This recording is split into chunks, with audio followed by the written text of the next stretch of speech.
What's up mga ka-Chefboy? Sir Chef is back for another food trip adventure. So dito muna tayo sa bahay. Luto trip muna tayo, backyard cooking. So bali ang lulutuin ko ngayon, my version of beef caldereta. So pakita ko sa inyo ano yung magiging ingredients sa atin ha. Let's go! Okay mga ka-Chefboy, so ito, nag-ready ako. So nag-prepare muna ako ng paminta, laurel, tomato sauce, Del Monte, baka naman. Tapos ito yung Jolly Tomato, oyster sauce, liver spread, bawang sibuyas, cheese, butter, bell pepper, sili. At nagpakulo na pala ako ng nagpatulo kay Kuya Mar, pinalambot niya na yung baka na may litid.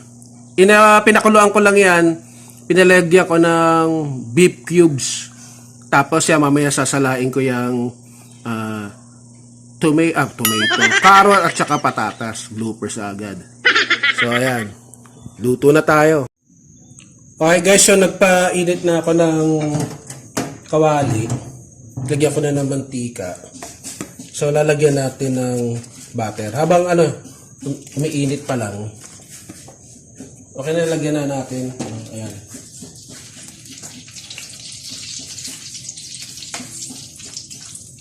Okay lang na madami, babawasan ko naman yan mga ka-Chefboy. Kasi gusto i-fry natin mamaya yung bell pepper at saka yung patatas at saka carrot. So hayaan lang natin yan.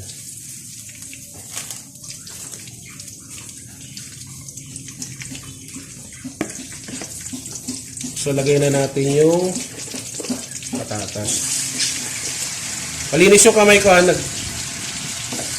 nagsabon ako, naghugas. Mamaya akalain nyo, metis na naman tayo. Malinis po ang aking kamay. So i-fry lang natin ng para magkaroon na ng lasa. Lumabas yung natural flavor ng patatas. Lasa natin.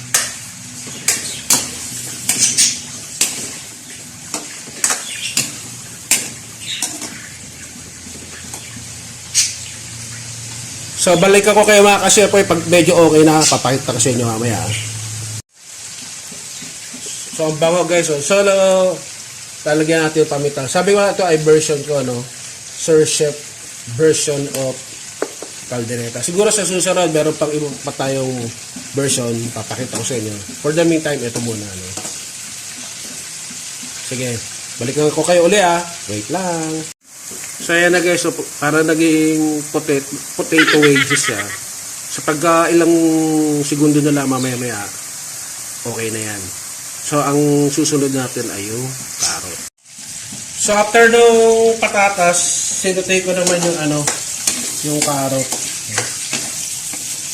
Kasi kailangan iprito para mas masarap. Tapos lumabas yung natural flavor ng carrot.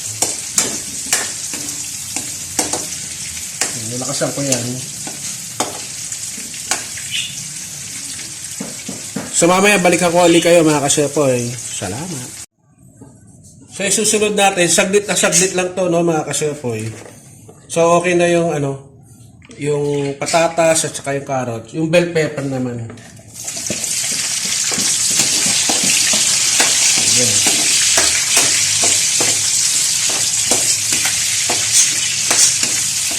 Lumabas lang din yung natural flavor at sweetness ng bell pepper.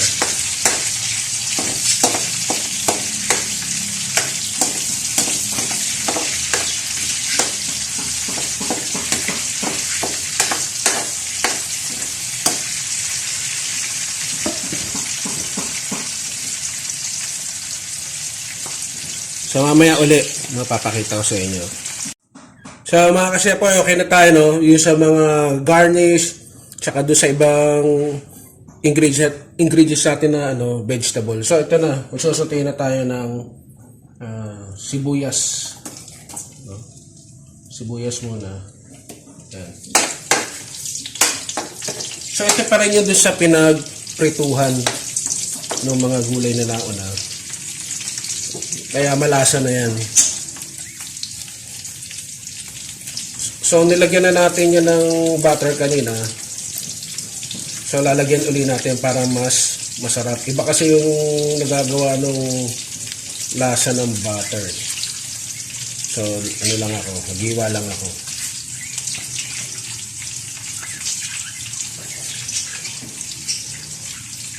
Yun.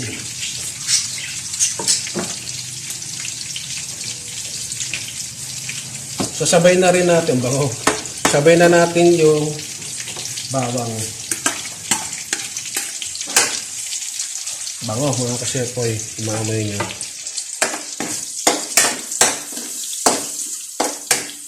So sakto lang yung apoy, no? Para hindi masunog yung aromatics, yung bawang sibuyas. Okay na yan. Lagay na natin yung baka.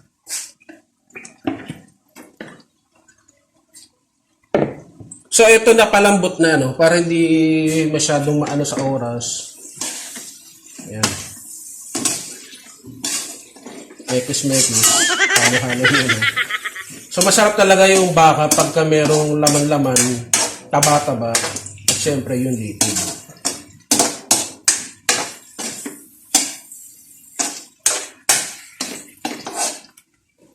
Takas natin yung apoy.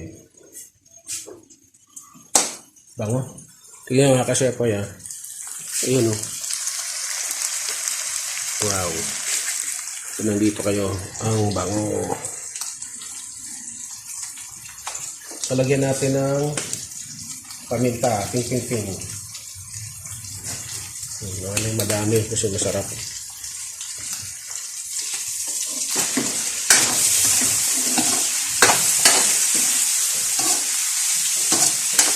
Bango. Tapos, lagyan natin ng oyster sauce. So, sabi ko ito ay version ko, no? So, yung iba, meron din sila nilalagay. Pero ito yung sa version ko. Ayun, sarap.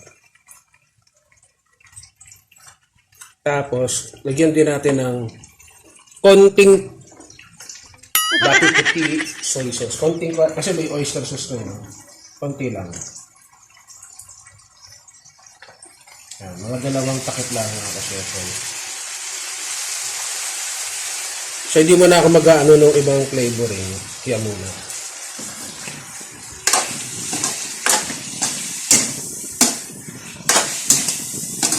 Sarap po. Cute ang kulay.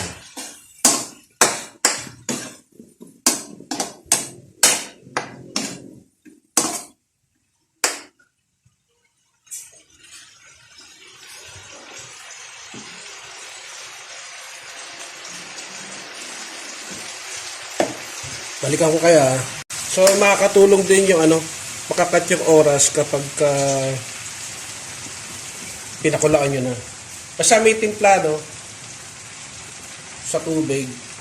Tapos, katulad niya pinagawa ko kay Kuya Mark, tinapon niya na yung parang scam. Kinuha niya na lang yung beef stock. Yun ang gagamitin natin mamaya. Pag kula pa yan, di lalagyan na lang natin ng tubig. At saka ng beef cubes kung sakali. So, lagyan na natin itong Del Monte. Ito.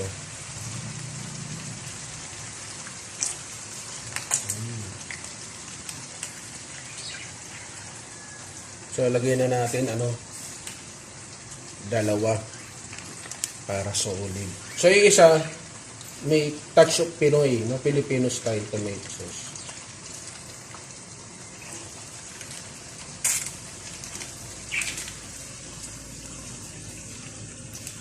Tapos, itong tomato paste. Pampalapot din to, tsaka konti lang kasi maasim tong tomato paste para na mas maging creamy. Yan. Yan, okay na yun.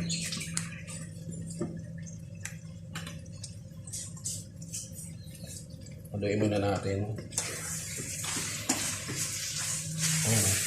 Bango.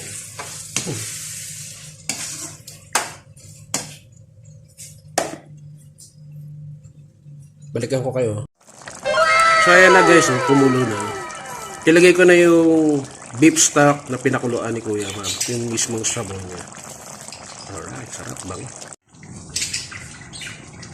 So haluin natin para hindi mamuo.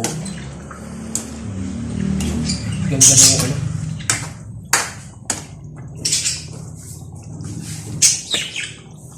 Tikman natin mga kasepo yan. Sarap. Sarap. Panalo. Ngayon, lagyan na natin tong liver spread.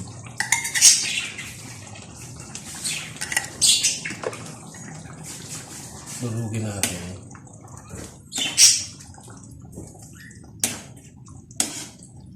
Ganda ng kulay.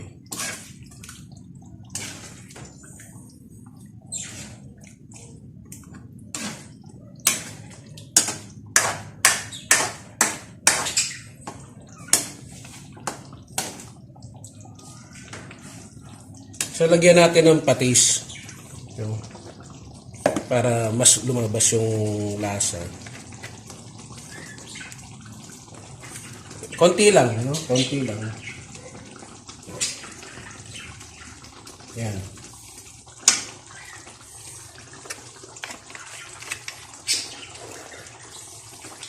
Tapos, lagyan na natin yung green peas.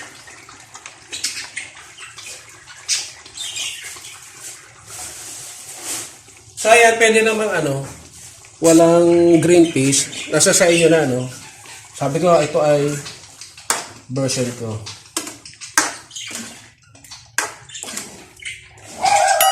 Wala, may tao. Okay. Balikan ko kayo mga kasepoy ha. At mukhang may di ka nais na sa bisita. Wait. Pagka sumobra yung lapot, pwede naman nyo lagyan nung konting sabaw lang para hindi matuyo, no? Hindi maganda yung kasi naging creamy siya. Ayan. Hindi gumanda yung consistency niya. Hindi masyadong malapot na malapot. Tikman ko kung ano pang kulang ha.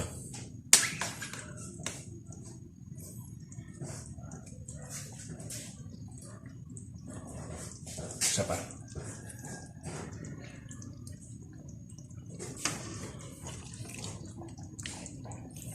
Lagyan natin ng beef cubes.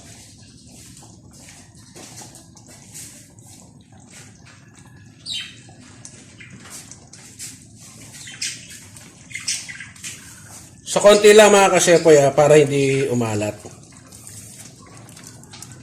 Konti lang. Tita Sir, konti lang. Maano naman ako ng tita ko. Ayan. Ayan. So, kalahati lang nilagay ko. So, haluin natin.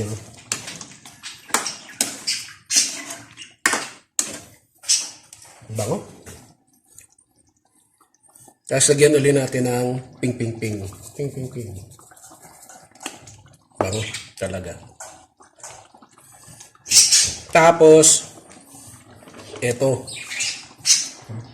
Pwede itong isama sa ginisa sana kanina para mas mabango, no? At maanghang. Pero gusto ko para talagang puro. Lagyan na natin sa huli. Ayan. Lagyan natin ng siling labuyo.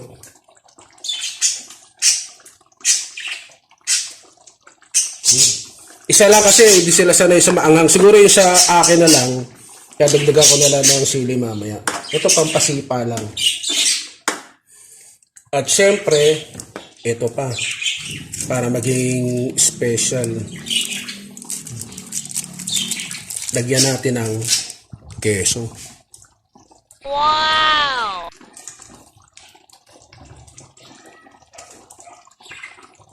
Yum yum. Ang bango. Kanamay nyo lang. Ayun.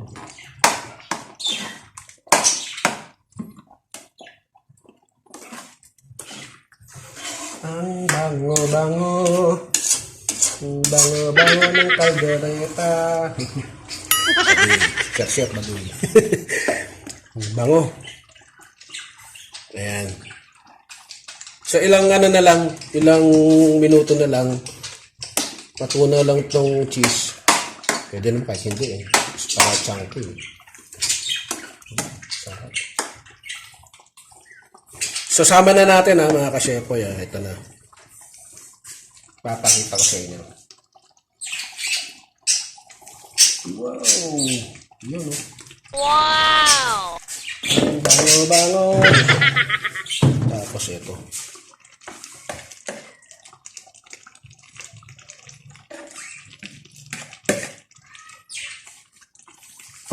Ito muna, pakita ko sa inyo nga kasi pa yan. Hindi ko pa haluin, ito lang oh. Oh yeah! Wow! Kalderetang baka. Ayos. Kain na tayo. Ayan na oh. Caldereta Sir Chef version. Okay kasi mga kasyepoy, nakaluto na ako sa wakas. So papakita ko sa inyo bago ako kumain ha. Alright. Ayan na yung caldereta oh, sarap oh. So dinagdagan ko nung sili, naghiwa uli ako, yan ang ginarnish ko. Yan oh, sarap. Kain na tayo. So pasalamat muna tayo mga kasyepoy ha. God Almighty, in the name of your Son Jesus Christ, thank you for this food. May you bless this. Amen. Let's go. Chichibog na. Ito na. Ayos. So kasi pa ito muna. First bite muna na walang kanin, ang init. Bagong luto kasi. So ito may mga cheese pa oh. Sarap. Kita niyo ba yan? Ano? Militid tsaka taba oh. Wow!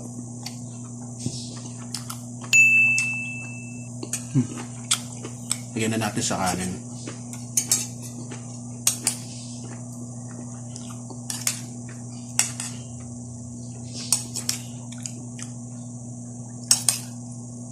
Sarap papakin. Ito na. Ayan o. Second bite with rice. Sana all. Trip na naman.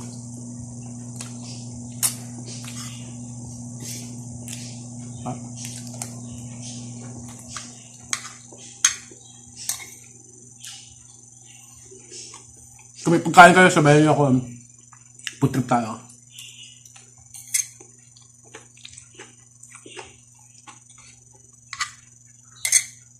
Okay na rin pala yung ano. Dinagdag ako ng sabaw kasi yung cheese pampaalat eh. Sasumak ko lang. Iba talaga pag baka. Pararas.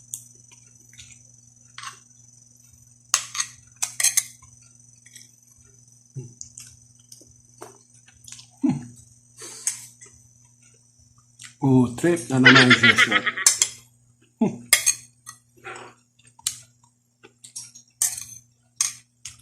So bago ko ubusin to, please subscribe, like, comment, and share. At sa mga subscribe, please hit the notification bell para abiso kayo ng YouTube sa mga bago kong video. So mamaya po meron pa itong pahabol mamaya yung mga gusto magpabate, magpa-shoutout. So ito na po yung pagkakataon na magpasalamat sa inyo. Wait lang. Yeah, bye-bye. Hello mga kashepoy. So, Sir Chef is back. So, ito yung yung mga magpapa-special shout-out tsaka greetings, no? So, shout-out nga pala una kay Julie Minsung. So, shout-out sa'yo. Kay Lupi Anims 2267. Tapos kay user TY5QV7OG1L. Sana nilagay mo yung tunay mong pangalan, pina-edit niya, no? So pakiusap lang pala doon sa mga may username sa YouTube. Pwede nyo ilagay yung nickname nyo o yung tunay nyo pangalan para pag sa susunod, pag binati kayo, mas makilala kaysa yung mga code number, no? So, ito pa si Meggy Magic ba? Tama to? 925. Then, shout out kay Chris Joven Legaspi, 687. Kay John Dison, salamat din, no? 158. At shout out din sa'yo, Queen Chloe Daluway. Kay Rose Sabala, 2240. Salamat sa iyo palaging pagko-comment, Mare. Tapos, salamat din sa pag-comment, pag-like kay Insomnia Relief Radio. Salamat. Then, kay Alex Remigio, yung sa pag-comment niya, pag-like doon sa, nung kumain ako nung Goto Overload. Salamat. No? Kay, ulitin ko, Alex Remigio, 3874. Then, salamat din kay Philippines Cooper 8071 at shoutout at ingat sa iyo tita Star Libaw, salamat sa pag-comment mo. Sana sa pag nakauwi ka malutuan kita. Star Libaw 9606. So yun yung ilan sa mga bumati, nagpa-shoutout, nag-comment, nag-like sa video ko. So God bless at ingat po sa atin lahat.